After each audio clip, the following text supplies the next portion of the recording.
कर्म पूरा हो ना हो, पूरा हो, उन्होंने कहा था ना, अब थकान सी लग रही कि इसी घाट से वापस हो जाते हैं, हमें कोई फल तो चाहिए नहीं, अपराध है, समझना।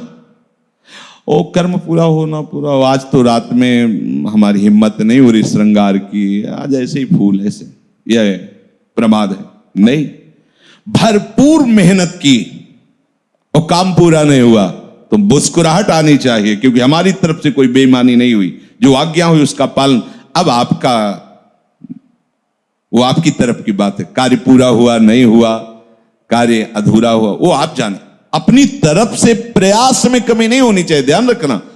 ये प्रमाद नहीं होना चाहिए कि हमने सत्संग में सुना है, हमें कर्म से तो कोई मतलब नहीं, कर्म फल से कोई मतलब नहीं है, होगा तो भगवान के करने से होगा, तो हम बैठे ताश खेलें, टीवी देखें, मनोरंजन करें, ये कर्म बन रहा है, ये कर्म बन रहा है जो तुम्हारे को बांधकर दुर्गति में पहुंचाएगा। ये कर्म आज्ञा है आपके लिए, ये नहीं तो आप विरोधी भाव कर रहे हैं ना, अब आपकी दुर्गति होगी। बहुत सुलझ के समझ के, ये बड़ा रहस्य है जीवन मुक्त होने के लिए। प्रभु कह रहे हैं जीते जी जीवन मुक्त हो जाएगा, मेरी ये बात मान ले तो।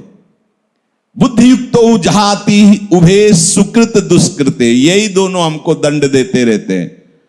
पुण्यों का फल आया तो खूब राजी मजा हंसी खेल बढ़िया, और जब दुष्कृत का फल आया तो रोते नहीं बनेगा, ऐसे ऐसे कष्ट आते हैं कि आंसू भी नहीं निकलते, आह निकलती है, कोई सहयोगी नहीं होता। मान लो ऐसी दशाएं भी आती हैं, कोई सहयोगी नहीं होता, वो केवल आपको भोगना होता है। बहुत रुपया जमा किए तो रुपया छाती से लगाने से कष्ट थोड़ी दूर हो जाएगा। अरे औषधि भी तभी काम करती है जब उसका पाप नष्ट होता है। अगर पाप भोगना होता है तो औषधि भी काम नहीं करती और विपरीत हो जाती है। और क्या कहते हैं, रिजेक्शन, क्या है, इन्फेक्शन, हाँ अपने तो ज्यादा जलते ले, इन्फेक्शन हो जाता है वो, और कष्ट देने के लिए। तो हमारे सुकृत दुष्कृत दोनों नष्ट हो जाए, ऐसा कर्म कौशल कौन सा है? तो भगवान कहते बुद्धि योग। हर क्रिया करते हुए उसके परिणाम में सम रहना, और ये तभी हो सकता है जब भरोसा प्रभु का हो, क्योंकि हमें उनसे चाहिए, इससे कर्म फल से नहीं। कर्म कहां तक ले जा सकता है? बहुत से बहुत ब्रह्मलोक तक, इसके आगे इसकी गति नहीं। जितना माया रचित है इसी में घुमा सकता है, वो मायातीत में नहीं पहुंचा सकता। मायातीत में तो सिर्फ मायातीत ही पहुंचा सकते हैं। नहीं, श्री राधिका कृपा बिनु सबके मनन अगम, यह है मायातीत वृंदावन धाम। कैसे आए? बोले कृपा से। हमारा कोई कर्म कौशल इसमें काम नहीं किया। नाम जब निरंतर उसी का चलता है जो गुरु कृपा पात्र होता है। प्रिया प्रीतम का रूप उसी के हृदय में प्रकाशित होता है जिस पर गुरु बरस गए, हृदय निहाल हो गया। आज तक कभी उसने आज्ञा उल्लंघन नहीं किया, वो देख रहे हैं, प्रकाशित हो गए उसके हृदय में। सेवा में कौन पहुंचता है? जिसने अपना अहम समर्पित करके मिटिया मेट कर दिया, अस्तित्व तो नहीं रह गया अपना, वो वहां पहुंच गया, सेवा में पहुंच गया।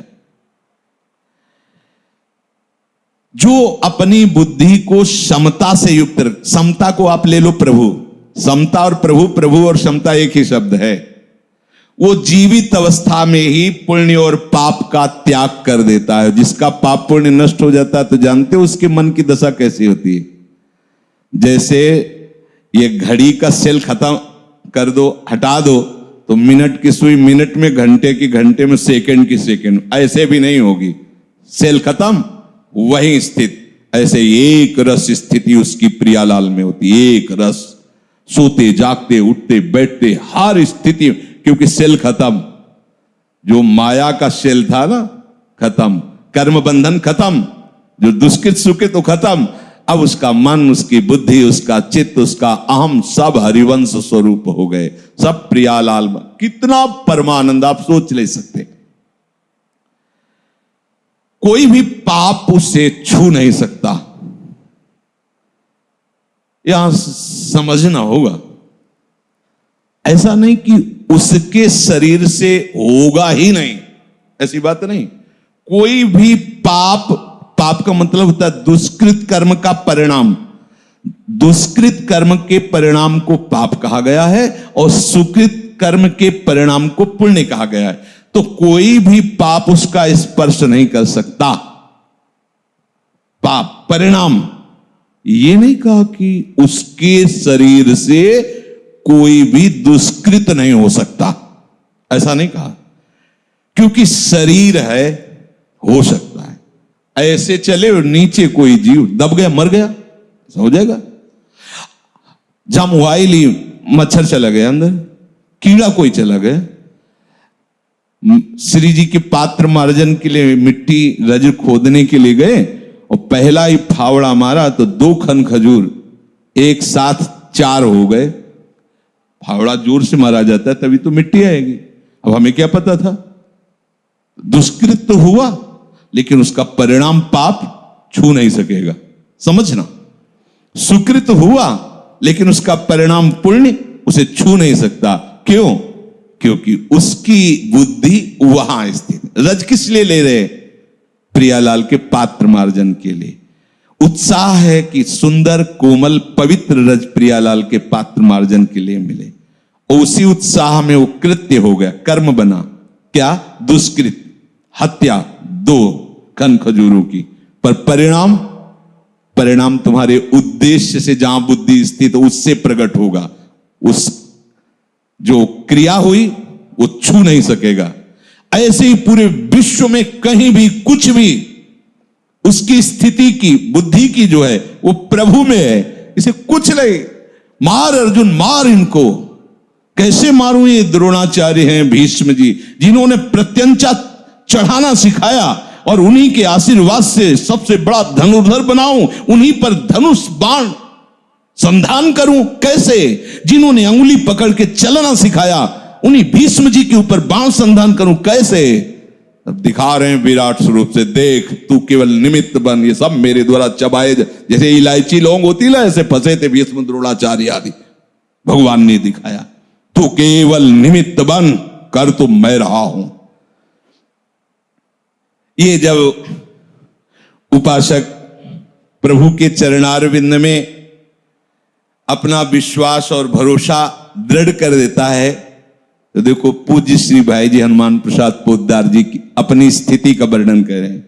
अब मेरे द्वारा जो कुछ भी हो रहा है, मेरे हृदय मंदिर में बैठकर भगवान स्वयं कर रहे हैं। जैसे अर्जुन का रथ हाँक रहे हैं, भाई जी कह रहे हैं स्वयं भगवान कर रहे हैं। सारा का सारा जो व्यवहार तुम्हें दिखाई दे रहा है वो केवल भगवान कर रहे हैं मेरे द्वारा। ये किसके हृदय में बात आएगी? जिसने कर्म का भरोसा ना करके प्रभु का भरोसा किया, तो प्रभु स्वयं बैठ गए कि अब मैं करता हूं, देखता हूं कौन तुम्हें स्पर्श करता है, पाप की पुण्य। बैठ गए, अब मैं इस महाभारत में तुम्हारे रथ का संचालन करता हूं। ये मैं न रहा, अब मैं नहीं रह गया। भाई जी महाराज कह रहे हैं मेरा न रहा, अब कोई मेरा नहीं रह गया। मैं भी श्री कृष्ण बन गए और मेरे भी श्री कृष्ण बन गए। अब कौन अभिमान करे? जब मैं ही नहीं रहा तो करता ही नहीं रहा, तो अभिमान की कोई गुंजाइश ही नहीं रह गई। कैसी मंगलमय स्थिति है। एक ढांचा दिखाई दे रहा है हनुमान प्रसाद पोद्दार नाम का, लेकिन इस ढांचा के अंदर बैठकर काम श्री कृष्ण ही कर रहे हैं। ये श्री कृष्ण की ऑफिस है, काम वही बैठ करके कर रहे हैं। नियमित जैसी दिनचर्या, जैसे शास्त्र सम्मत कर्म चाहिए, वो स्वयं बैठ करके कर रहे, करवा रहे हैं इस शरीर से। मैं कहीं करता नहीं हूं। दिखती है क्रिया तमाम होती हुई, लेकिन मैं कहीं करता नहीं। कितनी महिमामय स्थिति है जो भगवान कह रहे जीते जी वो जीवन मुक्त हो जाता है। न सुकृत न दुष्कृत, न पाप न पुण्य, कोई भी उसे स्पर्श नहीं कर सकता। जैसे पूरे भारत देश में या विश्व में जितने शुभ अशुभ कर्म हो रहे हैं, आपको क्या लेना देना है? आपको दंड भोगना पड़ेगा क्या? आपको पूरे उत्तर प्रदेश में या अन्य राज्यों में जो भी कुकर्म सुकर्म हो रहे हैं, उनसे आपका क्या मतलब है? तो ऐसे ही स्थूल सूक्ष्म कारण ये राज्य हैं, इनसे आपका क्या मतलब है? आपका मतलब तो प्रभु से है ना। बस उधर का आपको आनंद मिलेगा, इधर का सब डिलीट, सब खत्म। ये कितनी बढ़िया बात, समझ लो। नहीं तो अवश्यमेव भोक्तव्यम कृतम कर्म शुभाशुभम, कर्म जाल से मुक्त होना बड़ा कठिन है। जिनको ऐसा लगता है कि हमसे पाप बन गया है, मैं दान पुण्य करके तीर्थ अवगाहन कर लेता हूं तो उसका अलग फल मिलेगा, इसका अलग मिलेगा, इसे नहीं मिटा सकते। अगर कोई मिटा सकता है तो हम तो हम सर्व पापेभ्यो मोक्षयिष्यामि मा शुचा, केवल प्रभु, दूसरा कोई नहीं। इस भ्रम में कोई न रहे कि मैं पाप करके पुण्य करके मिटा दूंगा पाप को, तो नहीं, वो रकेल खींची हुई है। पुण्य करोगे उसका फल होगा, पाप करोगे उसका फल होगा, लेकिन दोनों को मिटा दे वो केवल प्रभु है। इसीलिए मामेव ये प्रपद्यन्ते माया मेताम तरन्ति ते। भाई जी महाराज कह रहे हैं, अब भोग हो या त्याग हो, ममता हो या निर्ममता हो, अकुशलता हो या कुशलता हो, परमार्थ हो या व्यवहार हो, अब तो जो कुछ भी कर रहे हैं लीला में प्रभु बैठ करके कर रहे हैं। कहीं न स्व रह गया है, न पर रह गया है, न स्वार्थ रह गया है, न परमार्थ रह गया। एक कितनी बढ़िया बात है। परमार्थ के लिए भी अपने को परेशान नहीं होना। व्यवहार परमार्थ बनो के न बनो, परमार्थ व्यवहार बनो कि हमें परमार्थ से भी मतलब नहीं, हमें तो प्रियाजू से मतलब है।